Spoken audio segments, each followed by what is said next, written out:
Jeżeli wierzyć tylko oceną na Filmwebie, IMDb, Rotten Tomatoes, to Weekend to jest musical dziesięciolecia, można by rzeczywiście tak powiedzieć.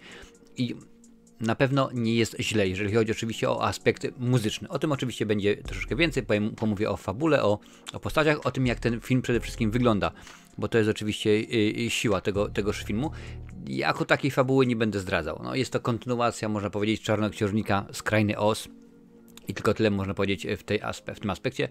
Chociaż tak na dobrą sprawę, czy to jest kontynuacja, no o tym może rzeczywiście coś powiem. Akcja, no głównymi postaciami są Glinda, albo Galinda, jak to woli, w tej roli oczywiście Ariana Grande, no i Alphaba, tak jak najbardziej Alphaba, która jest która będzie kiedyś złą czarownicą z zachodu, czy jakoś tak, rzeczywiście to się wszystko nazywa. No i dziewczyny się uczą na Uniwersytecie Shiz, mają się uczyć magii, mają się uczyć wszystkiego, co tam tylko rzeczywiście można. No i tak się zastanawiałem, bo no oczywiście nie jest to na podstawie Czarnoksiężnika z Krainy Oz, jest inna opowieść, na podstawie której to zrobiono, jest musical broadwayowski, który rzeczywiście jest pierwowzorem tegoż filmu. No i tak stwierdziłem, nie znam pierwowzoru, więc ciekawie będzie jak to będzie. Pięknie. Jak to będzie wyglądało, więc stwierdziłem, że rzeczywiście obejrzę, bo no niestety musicale ostatnimi czasy nie mają się dobrze. Tak samo zresztą jak m.in. mój ukochany western są w odwodzie i no nie ma dobrych musicali, ale jak się już pojawiają, to bardzo, bardzo rzadko. No powiedzmy Łąka ostatnimi czasy nie był najgorszy. A tutaj mamy fabułę, gdzie nasze bohaterki są bardzo wyraziste. No trudno darmo, w końcu Alphaba jest zielona i proszę bardzo, proszę się nie śmiać, że czasami wygląda jak Fiona ze Shreka. Nie, to po prostu tak akurat takie było założenie twórców. Mamy właśnie Arianę Grande, kilka innych postaci. Jeff Goldblum oczywiście wciela się w rolę Czarnoksiężnika z Krainy Oz, jest Michelle Yeoh i naprawdę wyglądają one bardzo, bardzo dobrze. Ale co mnie urzekło w tej fabule, no to, że standardowo oczywiście, że to jest fabularnie jest cały film umiejscowiony wydarzenia przed oczywiście tym, co znamy z Czarnoksiężnika z Krainy Oz, gdzie tam Dorotka, Toto, Strach na wróble i tak dalej. Oczywiście te wszystkie rzeczy się pojawiają, wszystkie te postacie. I rzeczywiście, no łatwo można powiedzieć, tak, oczywiście, że tak, chodzi o to, ażeby ta się nauczyła, ma być zła, no ale rzeczywiście nie do końca. Bo jeżeli pomyślimy na przykład o akceptację, no to rzeczywiście ten aspekt w tym filmie odgrywa bardzo dużą rolę. Ja oczywiście tutaj nie chcę mędrkować, mówić, rzeczywiście musimy być dobrzy dla innych, musimy kochać bliźniego swego jak siebie samego i tak dalej.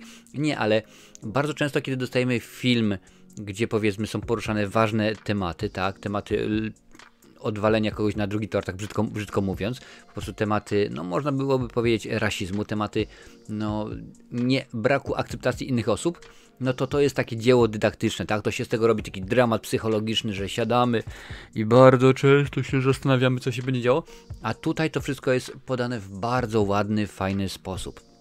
I to mnie jak najbardziej w tym filmie urzekło, jeżeli chodzi o fabułę, że tutaj nie ma żadnego nadęcia, nie ma żadnego bycia pompatycznym. Nie, to wszystko jest pokazane dobrze, fajnie i super. I na dodatek jest to genialnie wplecione w cały ten Oz. Rzeczywiście wszystko, co tutaj się dzieje, no trochę tutaj, jeżeli będziesz oglądać i zapachnie ci może trochę Harrym Potterem, no to tak, ponieważ tutaj trochę jest świata magii. Mamy w roli nauczycieli niejednokrotnie oczywiście pojawiają się mówiące zwierzęta. Między innymi Peter Dinklage w jednej z ról się pojawia. Więc rzeczywiście to jest wszystko ładnie pomieszane, poplątane, jest wytłumaczone to, dlaczego akurat zwierzęta uczą na Uniwersytecie Shiz, jak to się dzieje i skąd taki oczywiście pomysł. Więc fabularnie muszę powiedzieć, oczywiście jest to cały czas pierwsza część. Już powiedział reżyser, że kiedy tworzyliśmy film, już gdzieś tak mniej więcej po 1/3 napisania scenariusza, wiedziałem, że będzie to tomiszcze ogromne, że ten scenariusz będzie miał bardzo dużo, sam film zresztą 2,5 godziny ponad, że nie ma opcji, ażeby zrobić jeden film. No wiadomo, że to też jest zabieg marketingowy, więc łatwiej zarobić na 2 filmach duże pieniądze niż na jednym, mimo że akurat ten film dosyć fajnie sobie poradził, ponieważ na dzień dzisiaj jest jeszcze 9 grudnia. Budżet filmu to było $150 milionów, a zarobił 456. Oczywiście to jest wielkie uproszczenie, że film zarobił, bo mi zaraz ktoś, tak jak przy okazji jednego z filmów, powie: tak stary, ale pamiętaj ile poszło na reklamę, a dodatkowo wytwórnia nie dostaje całych pieniędzy, bo się musi podzielić z dystrybutorem, z kinem. Tak, oczywiście, ja wiem, ja sobie z tego zdaję sprawę, ale to jest po prostu pewien ogólnik, uproszczenie, powiedzmy. Nie będziemy się rozliczać, że żeby film, skoro kosztował 150, to musi zarobić 485 milionów 326 tysięcy i $15. No nie, no bez przesady nie robimy takich rzeczy. Oczywiście twórcy nie zapominają o oryginale, oczywiście o twórczości L. Franka Bauma. Mówiłem wcześniej, że jedna z głównych bohaterek, zła czarownica, nazywa się Elphaba. A czemu Elphaba? Ponieważ twórcą Czarnoksiężnika z Krainy Oz jest L. Frank Baum. Więc L. Frank Baum, L. Pierwsza litera z alfabetu F. Frank B. Baum. LFB, Elphaba, Alphaba. Po prostu w ten sposób to zrobili i no akurat rzeczywiście to jest dosyć fajnie. Jeżeli chodzi o film z Judy Garland, ten z 1939 roku, jest odnośniki, nawet powiedzmy, że widać ich. Na początku filmu, tam mam tutaj oczywiście ciekawostkę z IMDb, na początku widać Dorotkę, Toto, stracha na wróble, blaszanego drwala i tchórzliwego lwa, idących żółtą ceglaną drogą. Więc rzeczywiście to się pojawia, ale to jest bodajże 2 minuta filmu i to jest chyba z pół sekundy może trwa, więc pamiętaj, żeby nie mrugać przez pierwsze 3 minuty filmu. Dalej, kolejne nawiązanie to czcionka tytułów, jest jak najbardziej taka sama jak przy okazji tamtego filmu. Rower z Alfaby z koszykiem z tyłu. Prawie bym zdradził fabułę, ale nie chcę. Jest to przypominające oczywiście psa Toto, akurat kiedy Dorotka na takim rowerze, że tak powiem, śmiga. Podczas piosenki Popular pojawia się para błyszczących czerwonych butów, przypominających rubinowe pantofelki. I stając twarzą w twarz z automatyczną, masywną głową czarnoksiężnika, Alphaba jest przestraszona i zaczyna się odwracać i biec dokładnie tak samo jak tchórzliwy lew w oryginale. No oczywiście to są rzeczy, które musisz wiedzieć, że się pojawiają i akurat tak to rzeczywiście wygląda, więc bardzo mnie cieszy, że twórcy nie zapominają o oryginale, że jest ukłon.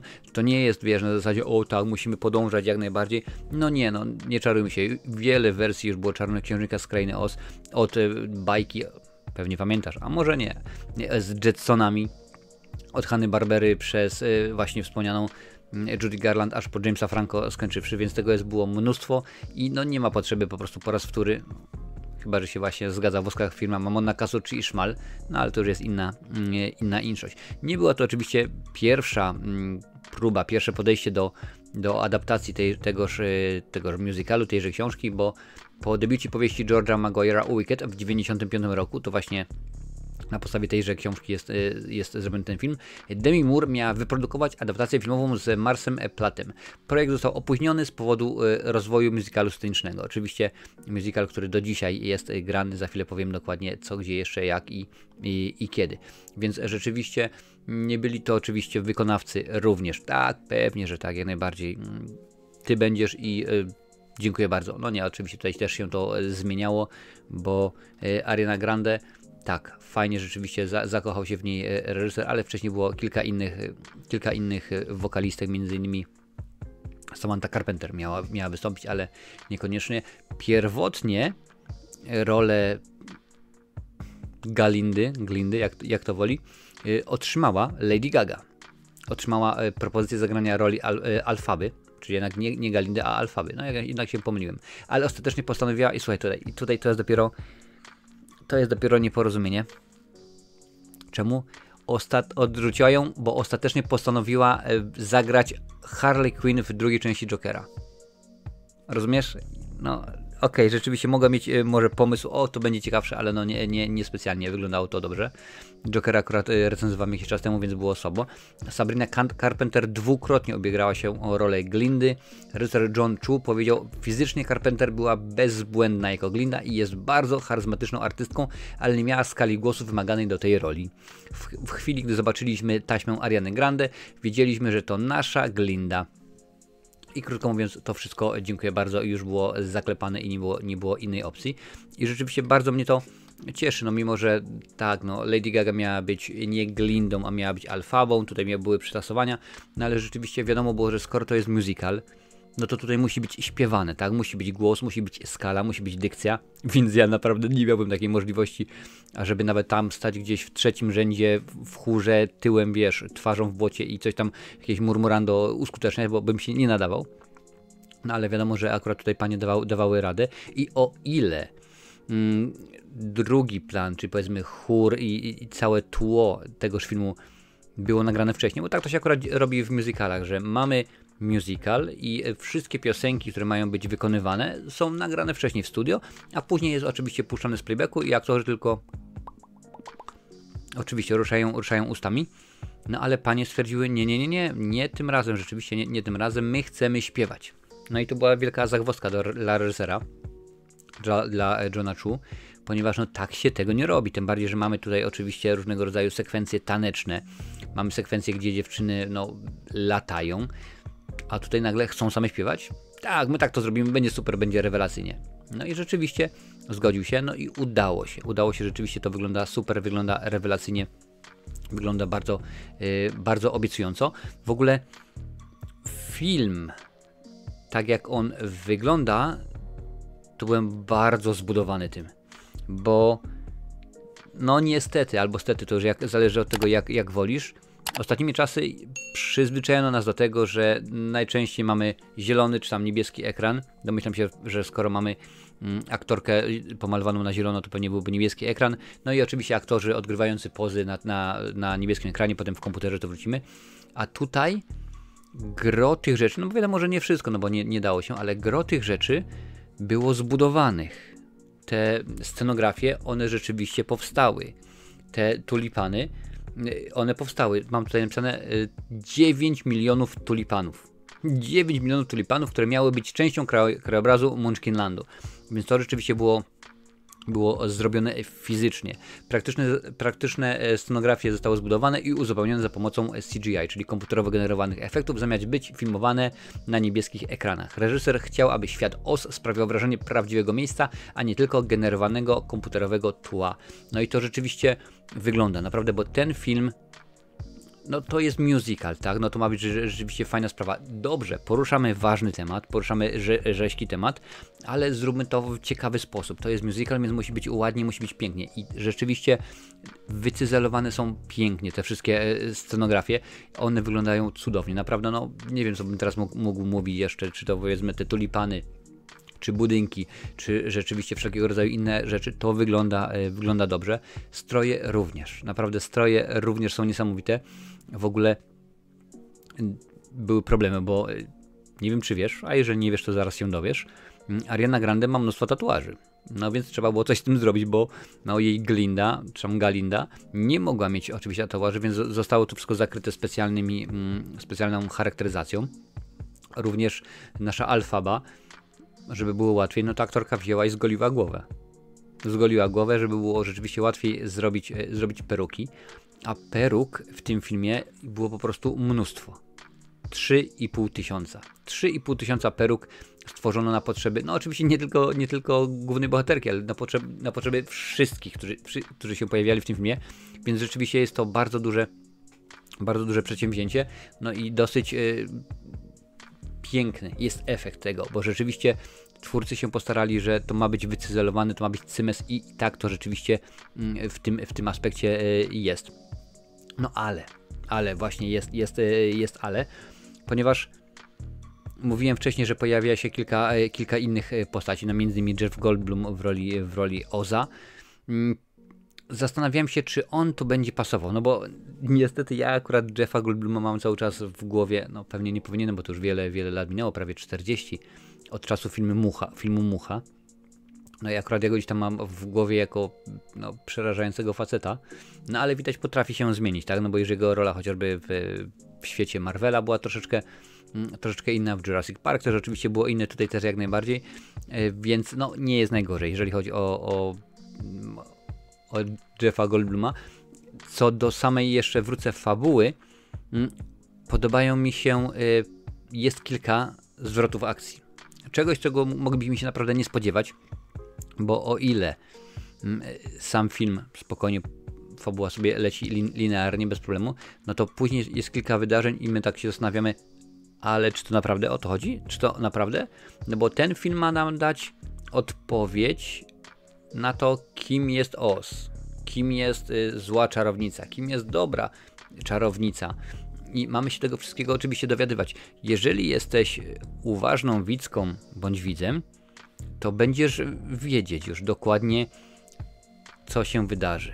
Bo akurat, no to jest specjalnie mam tutaj zapisane, ale tego ci nie powiem, bo nie chcę ci zdradzić rzeczywiście oglądania tego filmu, nie chcę ci spalić, bo są pewne odnośniki do tego, co oczywiście my znamy już z książek, znamy oczywiście z wcześniejszych filmów, no bo to przecież Judy Garland, wcześniej był The Wiz z Dianą Ross i między innymi Michaelem Jacksonem, więc tych historii było całe mnóstwo i rzeczywiście muszę powiedzieć, że ja tego nie zauważyłem. Dopiero przygotowując się do dzisiejszej recenzji, do dzisiejszego materiału, przeczytałem ciekawostki na IMDb i mówię, faktycznie?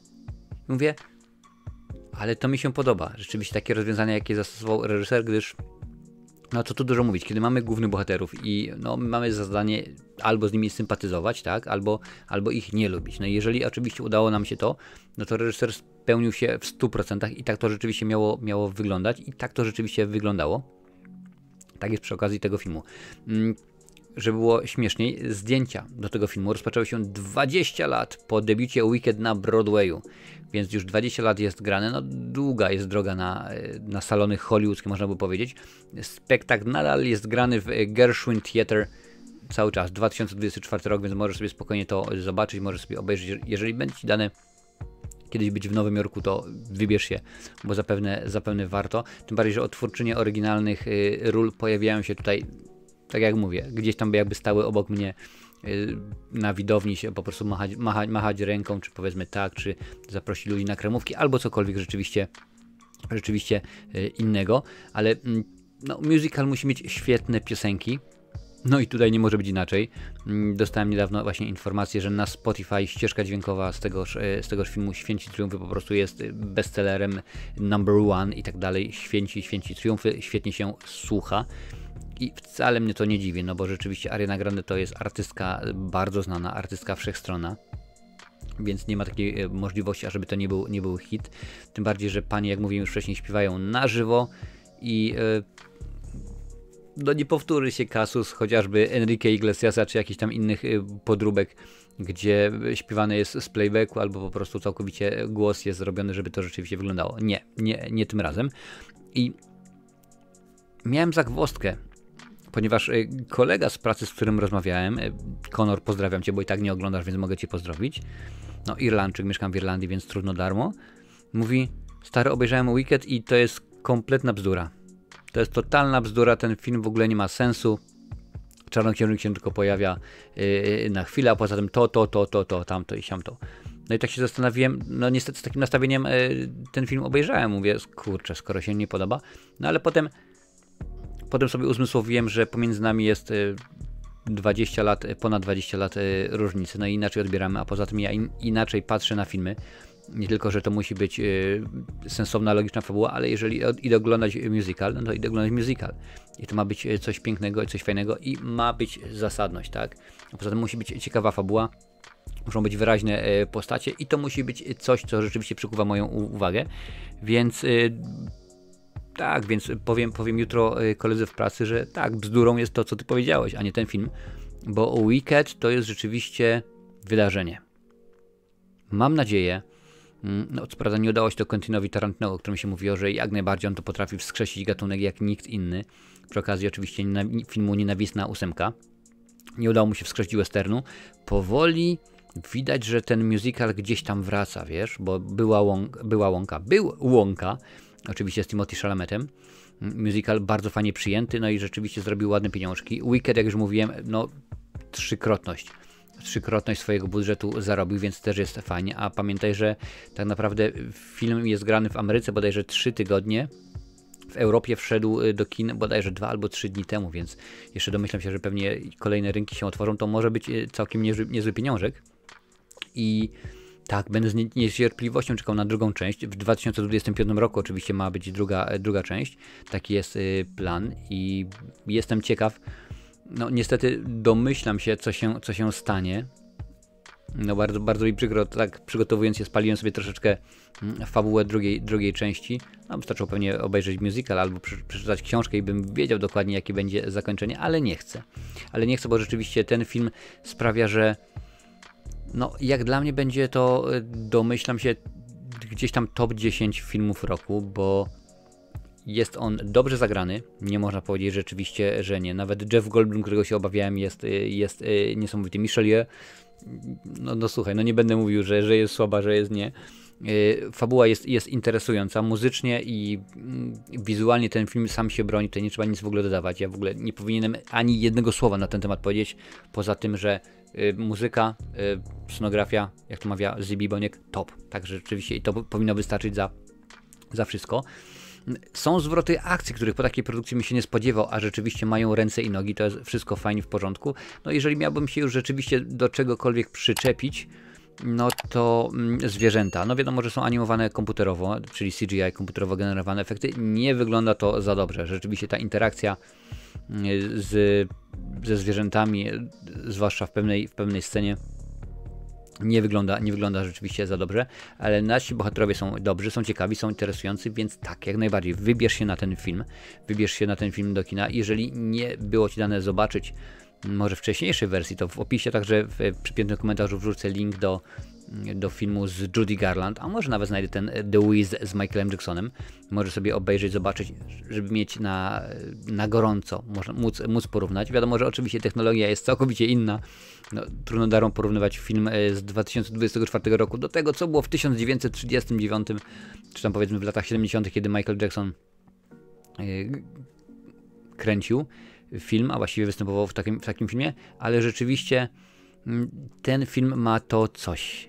Bo czasami jest tak, miałem na przykład tak przy okazji filmu, przy okazji Irlandczyka Martina Scorsese i tego jego drugiego oczywiście filmu, że były za długie i się zastanawiałem, mówię, muszę sobie zrobić jakąś przerwę, muszę coś wymyśleć. A tutaj obejrzałem ten film i jest takie, to już? To te 2,5 godziny już minęły? Naprawdę ten film jest złodziejem czasu. Więc jak naprawdę wybierz się, i to nie jest tego, że musicale, powiem akurat, że gro odbiorców mojego kanału są osoby młodsze i są mężczyźni w większości. Musicale to tylko dla kobiet, dla bab, nie. Nic z tych rzeczy, stary. Naprawdę Deszczowa piosenka to jest jeden z moich ulubionych filmów, żeby nie wspominać oczywiście o wyższych sferach, 7 narzeczonych dla 7 braci i tak dalej, bo rzeczywiście tego jest całe mnóstwo. A Wicked, tak, to nie jest bzdura, Conor. Wicked to jest po prostu przeciwieństwo bzdury, czyli jest po prostu świetny film. Jest to rzeczywiście produkcja, którą trzeba obejrzeć, bo domyślam się, że przy okazji Oscarów na pewno kategorie techniczne tam będą rozdawane, będą dzielone, a już nie mówię oczywiście o piosenkach, bo to się rozumie samo przez się. A tutaj na tej liście pewnie, że tak, jest jeszcze więcej rewelacyjnych filmów, obejrzyj, bo warto.